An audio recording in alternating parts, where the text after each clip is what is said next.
জীবনে কারা ভয় পায় জানো? যার স্কুলে 1 রোল তার যদি 3, 4, 5 হয়ে যায় তার কিন্তু চিন্তায় ঘুম হবে না। যার কিন্তু 50 রোল তার কোনো চিন্তা নেই, তার 52 হয়ে যাক বা 60 হয়ে যাক চিন্তা নেই। তার একটাই চিন্তা যে আমি পাস করলেই হলো, আর কিছু তার চাই না।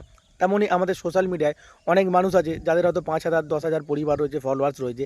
তাদের ভিডিও হয়তো বেশি ভিউ হয় না, 4,000, 2,000, 5,000, হয়তো 200, 500 নর্মালি এরকম ভিউ হয়। তাদের হয়তো মিলিয়ন্সে যায় না। তাদের চিন্তা যে আমরা কবে ভাইরাল হবো, ভালো জায়গায় পৌঁছাবো। যাদের ভিডিও ভাইরাল হয়, যাদের মিলিয়ন্স ভিউ হয়, হঠাৎ করে তাদের যদি ভিউটা কমে যায় না, তাদের চিন্তায় ঘুম হবে না। কারণ বড় জায়গা থেকে আপনি নিজে দিকে নামলে না, আপনারও এমনটা হবে।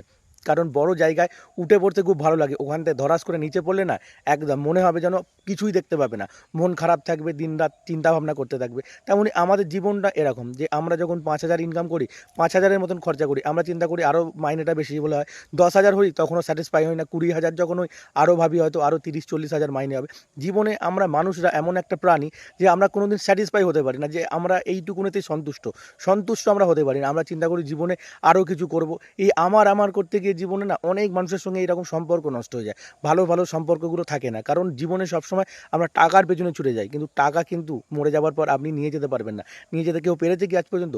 পারেনি। শুধু গায়ে একটা, হ্যাঁ, শুধুমাত্র ঢাকা দেওয়ার জন্য চাদর থাকে, ওটাও কেড়ে নেওয়া হয়। তো জীবনে আমার করে সমস্ত কিছু কেড়ে নিতে যাবেন না, জীবনে ভালো করে বাঁচুন। হ্যাঁ, চিন্তা অবশ্যই করবেন না, যেটুকুন আপনার পাওয়ার আছে এখান থেকে ততটুকুই পাবেন, আর ততটুকুতেই সন্তুষ্ট থাকুন।